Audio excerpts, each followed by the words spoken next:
wanna breathe for you. I don't wanna grieve for you. Everything I do to you, I do. Hello, everybody. This is Kamal Farahani with Metal Talk TV. Today, speaking to the legend himself, Mr. Joseph Williams. How are you, sir? Very well, thanks. How are you? I'm good. I'm even better now. Thanks to you. There's a lot to cover and a lot to go through, but first of all, I want to ask, how are you doing in these weird times? And to ask you about your new album, Denizen Tenant. Well, I'm doing pretty good in these weird times. There's my cat here. Yeah. We're surviving, me and Joe, my kitty. Yeah. Just trying to find stuff to do and keep busy, not go completely stir crazy. And but everybody's so far healthy, knock on wood, family. Have a brand new grandson who's Hey, 3 months. congratulations. 3 months old today, so that's cool. Congratulations. And we're excited about the records coming out, you know. So that was a lot of work last year, but we're thrilled that it's coming out. So, and you know, Luke's record's just amazing. So I'm thrilled. Well, that's great. I mean, it's I was listening to your record and his record back to back, and I had a real pleasure of speaking to him about a couple of weeks ago about his record. And he was saying, well, the plan was to have them both out basically the same time, you know, almost like I don't know if you call it half and half, but there's that connection between you guys, obviously being in Toto and having that. So were you planning on having it always releasing it as a pair like that? Not to begin with, you know. Luke had planned to do his album, you know, separately. I think he maybe towards the end of 2019 had decided he was going to go in and do his record. And I started like chipping away at material for mine all the way back in 2016 was the beginning, you know, sort of beginning of like, I knew I was going to do one, but never knew when I was going to get to it. But I started writing some pieces.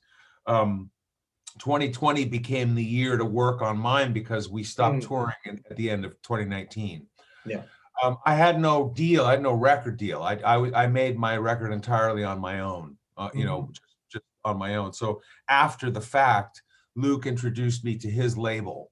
And so once he introduced me to his label, his record was already finished or, you know, close to being finished. So after the fact, we thought of the idea of, hey, what if we release them together? It might be nice for Toto fans.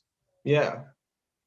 Well, definitely. I think it's really a treat for everybody, but especially Toto fans, because you've got the full run of everything from the harder kind of rockier stuff on Luke's record to the more complex kind of pop, you know, smoother stuff on yours. Yep. Oh, there's David Page calling me right now in the middle of our... Oh my God, can you get him in here? Or tell him to hopefully have a Toto reunion on air.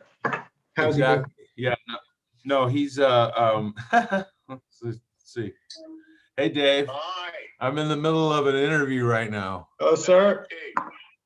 Please, by all means, join in. I will I'll call you back when I'm done. No worries. I might be in a meeting, so I'll call you. Let me call you back. Okay, bye. Bye. See? It's like every day we talk to each other. That's brilliant. Well, I know he's playing organ on, is it Black Dahlia, the track, or he's playing on your record? Yeah, no, he played on Black Dahlia and co-wrote Liberty Man. Yeah. So. Well, I was going to say, first of all, I really, really enjoyed your record, particularly the title track, but it's hard to pick a favorite. I was going to ask, where did the title Denizen Tenant come from? Because I'm not really... It came from the guy who co-wrote the song. He actually wrote most of it. His name is Steve Overton, and the song title and the lyrics come from him.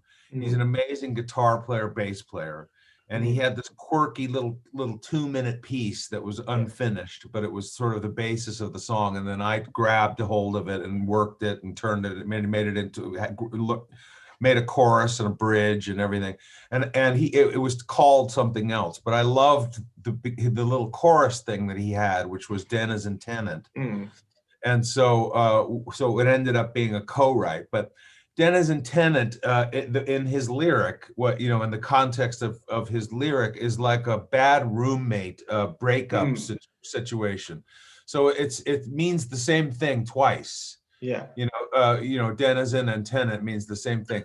Denizen tenant is like a guy who comes to your party and 4 a.m, you're trying to tell him, you got to go home, man. Yeah. You got to go home. So I love that because, when I was a young man, I used to be kind of like that guy. So I thought it was a good title. Yeah, definitely. Well, I saw, well, obviously the reaction from fans, which has been, I think, is pretty great. But I saw someone describe the records as a pair and said if Lukather's is the rock, then yours is the roll. That's cool. And I think yeah, I don't know what you think of that. Yeah, I was going to ask because of all the tracks, the one that actually really surprised me and caught me off guard was Wilma Fingado. I hope I'm pronouncing that right. Yeah, Wilma Fingado. Yeah, that when I first had that on shuffle, I thought it was Post Malone or something at the start. It completely caught me off guard, and then, that was something really different. What is that? Well, it's a song from my mother. It's a song from my mother. She passed away when I was a kid. She died when I was 13 years old. Yeah. So on all of my solo records, I usually do some sort of dedication or some musical poem or something for her. And so that's what the song is, and then the production of it is I worked with a guy named Dylan Ronan, who's just amazing and has a little bit more of a touch on that, on more of a current kind of a feel in the track. So he co-produced it with me, and to get the track sounding like what you're talking about. Yeah. But the song is a song for my mom. It's the song on the album for her, and her name is not Wilma. The title is like the punchline of a joke that she used to tell. She had a wicked sense of humor, and so I named it that for her just because it was funny. But it's a very actually sweet song for her. Yeah, it's a beautiful song. Thanks. Of all the covers, I know you did the Beatles one. You've heard "If I Fell," but the one that caught me off was the Peter Gabriel song, and it's such a lush, atmospheric song, especially uplifting at the second half when it all picks up. I thought that's incredible. And what was your feeling for that one? Well, thank you. That was a kind of a fluke. I was taking a break, working on something else. This screen over here's got the keyboard, and I went over here and was watching YouTube, and the old video Peter Gabriel came up, and I love that song so much, so I just started playing it over here and singing it, and I just thought, what would it be like if I tried it? So I hit record, and I just recorded some piano, and then I recorded some vocals, and then I just got carried away, and then I just kind of started arranging it. I just got carried away, really. I wasn't trying to make a point or produce something, to impress anybody. It was just I love the song so much, and I was just like, okay, I've gotten this far. Now, how do I finish it? How do I make it, better? That kind of thing. Yeah. And then my daughter, then using my daughter, I just thought that the lyrics worked great as a father-daughter type of a conversation. Yeah. And she's a great singer. My daughter's a great singer and a very professional, on the mic in the studio. So. Yeah. Well, so musical genius clearly runs in the family. Well, I don't know about musical genius, but musical ability. Most definitely. I was going to ask you actually about about the fact that the people reacting to this record. One of the things that I really enjoyed about your record and the Lukather record was that both sounded, I don't know, it was a really cathartic, natural experience listening to a real record again, especially when you both in context. And I asked Steve Lukather about 3 weeks ago. I said, what's your take on some of these younger bands, especially some rock bands, really leaning heavily on auto-tune and samples and all that kind of stuff? And after a while, basically, he said, well, I could train my dog to make a record. If I take the bark and auto, you know what I mean, cut it and slice, and so that's all you need to say. So I was going to ask you the same question. What's your take on it? Well, that's Luke's quote. Yeah, I mean, look, you know, my take is that real human beings recording real music is always the best. You know what I mean? Amen. If you think about it, because it's only been a handful of years, or, you know, whatever, 100 years or so since there's been recorded music. Before that, all we ever did was, or could do, was just perform it for each other. Yeah. Right. So that's the best possible way of doing it. Now, technology has allowed us to come so far, and I love to utilize it because I'm a nerd, and I'm also I'm a gear hound. Yeah. I'm a gear hound and a nerd, so I like to utilize it. But something's definitely missing if you don't have humanity in there somewhere. If it's completely, you know, all digital, it's missing, you know, something. There's nothing real in it. You know what I mean? So even you know, entire digital track that at least has vocals on it has humanity in it. Yeah. You know what I'm saying? 100%. But in the end, it's like, you know, it's like a movie score that doesn't have at least some real orchestra back there, or some real instruments in there, orchestra or not. It doesn't sound rich enough. Is that am I answering your question? 100%. I agree with you. I most definitely agree with you. I think most people find that, especially, you know, today, where you can sort anything out in the studio. I think people actually love the breaths between, you know, to hear an actual instrument hum, to hear an actual voice. It's the word I use is air. What's missing is air. You know, the actual air of the world is missing. You know, so you know, for sure. That's what these are for, to capture, you know, that, and you know, and that's what's missing without tape too. Yeah. The thing about tape is that even though it was still actually capturing it on a medium, there was something more organic than digital. Even though digital is fine, it's the same thing, really.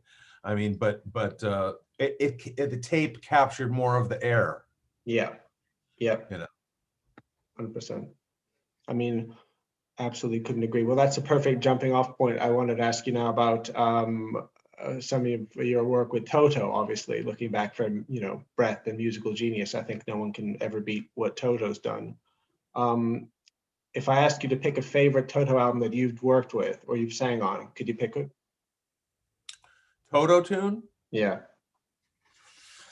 Oh, well, I mean, you know, it's like choosing between, you know, it's the old cliche, like choosing between one of your children. But I'll pick one.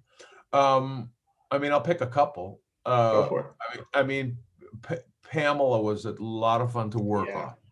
It was a lot of hard work. That song.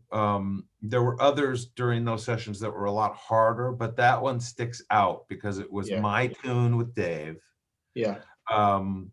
And everybody else in the band was really, really digging it and happy about it. So I was excited, you know, that it was like looking at it like it was going to be like up on the list in terms of early releases and all that stuff. So I have a very clear memory of working on it. So that would be my answer, at least in the group of tunes, obviously, that I worked on. Yeah, for sure. If you were asking me what my favorite Toto song is, it would probably go Before My Time. Okay. It would be in the earlier. It would be in that first group of five or you know, six and 7 man group. Well, I was just watching today the video of the 35th anniversary gig, you know, and that's such an incredible concert. And I was just the one of you singing St. George and the Dragon was just unbelievable. I love that. We got to bring that one back out. Yeah, hopefully. Well, are you hoping that Toto? I mean, well, before we go forward, I was going to ask you about the 7th one. Obviously, the album. And now I think I saw a poll or some fans just said that that's now, I think, the joint favorite or the second favorite Toto album of all time after number 4. But at the time, what was the reaction, or what was your reaction to the reaction like when that album was being made and when it came out? Well, when it came out, it was really well received in Europe. I mean, I was less aware of it, I think, than some of the other guys in the band, because I was just sort of blind to the whole thing and so excited to be there, and also partying too much, for lack of a better term, and sort of not, just sort of going, just enjoying the whole thing. But what was happening that I wasn't paying attention to with the seventh one record is that the band, after the fourth record, had a little bit of a lull, and it was starting to kind of come back a little bit. You know what I mean? With the seventh one, and it did really, really well in Europe. It did really well overseas. It didn't quite catch on here in the United States like the fourth album did. It didn't have a Rosanna like top 10, top 5 hit, or an Africa #1 hit. If it had had a song on the charts close to that, it would have been bigger in the States. Yeah. But overseas, in a few markets, it had a couple of #1. It had "Stop Loving You." Yeah. Well, that's a perfect pop song. The perfect pop song. And Pamela in the States got up to like it was in the top 20 or something like that. So it's a popular album, and definitely in terms of the songs and the production, it's the closest to 4, I think. Yeah. Well, I was going to ask you, because I was looking, actually, that very question you mentioned, that I think it made 64 on the Billboard charts, but it broke every top 10 in Europe. Right. So exactly. Did that surprise you or the band as a whole? I think it surprised the rest of the guys in the band. I wasn't like, full of confidence back then. So I was like, but I certainly didn't, I guess I was a little bit bummed out now that I think about it. But it didn't, I was hoping Pamela would have the same reaction in the States that like Rosanna did. Yeah.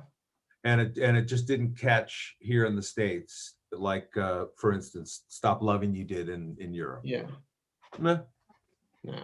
How was that tour in Europe? I mean, because I heard it was legendary, but also had its ups and downs.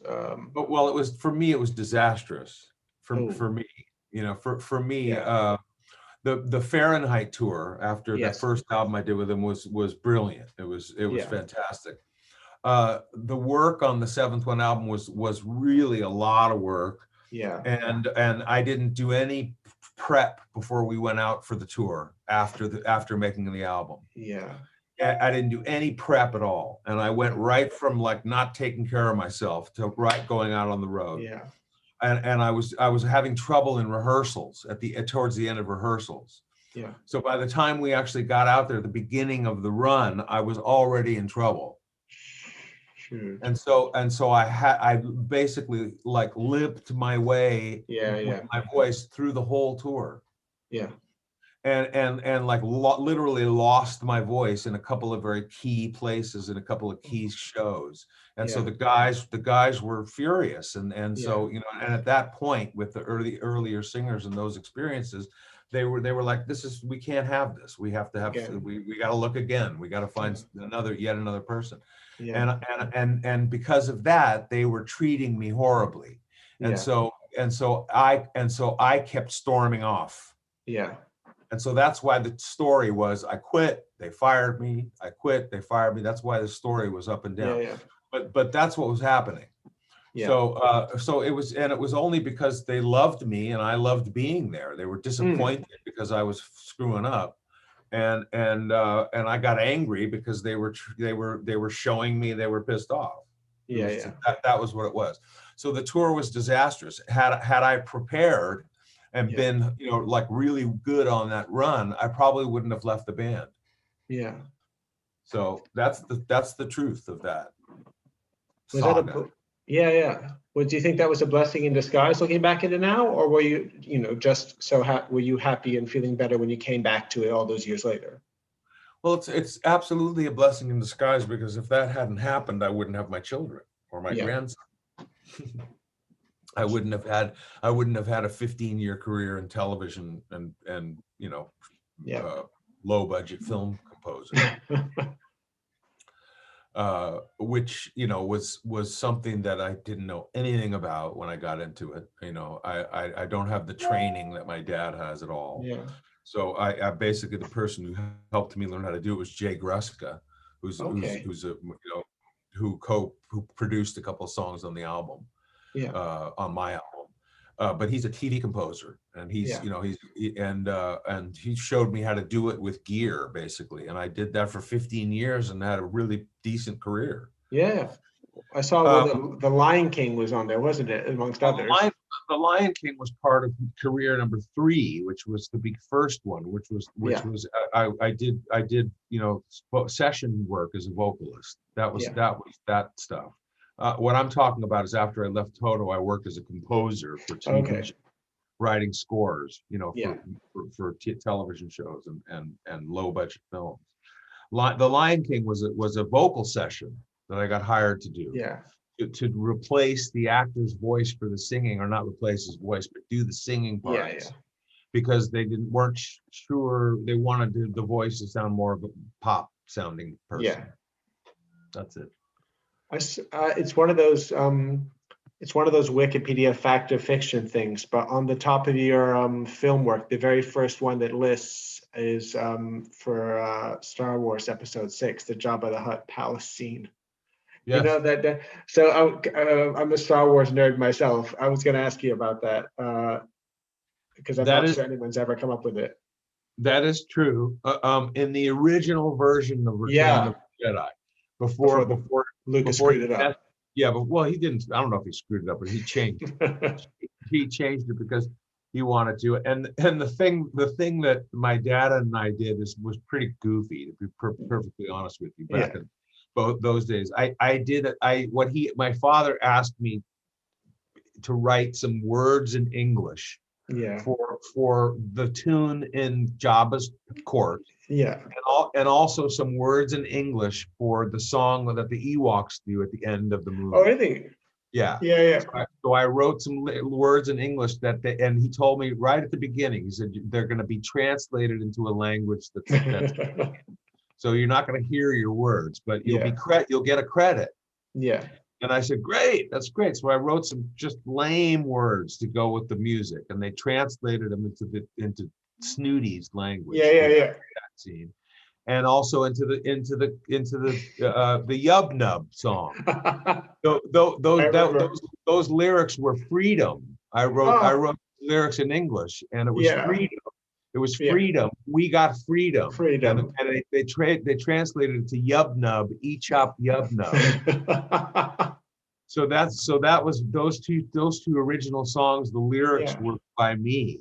And then the alien language lyrics were by Ben Burt's girlfriend at the time. Uh-huh.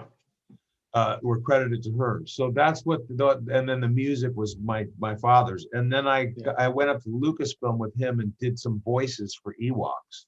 Oh, really? Yeah, some running around and singing on the song. Yeah. At the end of the song. And then Lucas replaced it. He seems to love doing that. Well, it's his movie. Yeah, very true. You can do what you want. Very true. It's brilliant. I guess what I'd like to ask at the end or near the end is, are you surprised and are you pleased that Toto's music has endured the way it has? Oh, I'm incredibly pleased. I mean, I was a fan before I was a member, and I was a friend before I was a fan. Yeah, because I've known some of these guys before the band. Yeah. So the fact so the songs and the music that endures, especially the what I call the legacy Toto music, the stuff, the Rosanna, the Africa, the whole line, the St. George and the Dragon, all of that stuff, the Hydra stuff, all that great stuff. It was so good. I mean, I remember when I was a young guy when I was 18, 19 years old when Hold the Line came out. Yeah. And you know, those guys were only 20, 21. Yeah, I was only just a few years younger than them. But it was some of my favorite stuff because they were my friends, and it was also just the kind of music I liked. Yeah. So are you kidding me? I love it. And then to be a part of it is also just makes it that much more fantastic. It's the same thing with the Lion King, just to be just a little tiny part of just a Disney thing. It's just a huge thing. I'm humbled. It's amazing. What do you hope last question I have to ask is what do you hope the future holds for both your solo album and for Toto? Well, I hope people just dig the album. Ended up very much being something I needed to get out of my system. It turned out.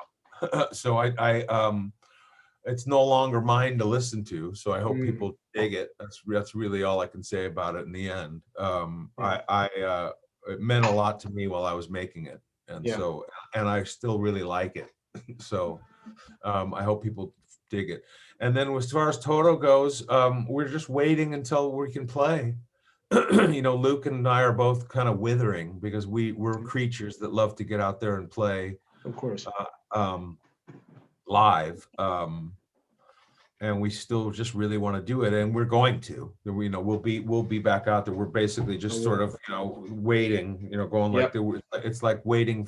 It's like a layover, waiting for an airplane. Yeah. And so far, it's been a year. We've had our layover. So, but we'll be back out there. So that's what I'm excited for that, and we've got plans, and we just did a documentary about the November live stream that we did in November. So that's going to be coming up, and you know, a lot of exciting stuff. So and I'm continuing to make videos for all the songs on my album. Oh, that's fantastic. Yeah. Well, I can't wait to see all of those. Mr. Joseph Williams, it's been an absolute pleasure. Thank you so much. My pleasure. Thanks for having me. Thank you. I wanna face it too. I do to you.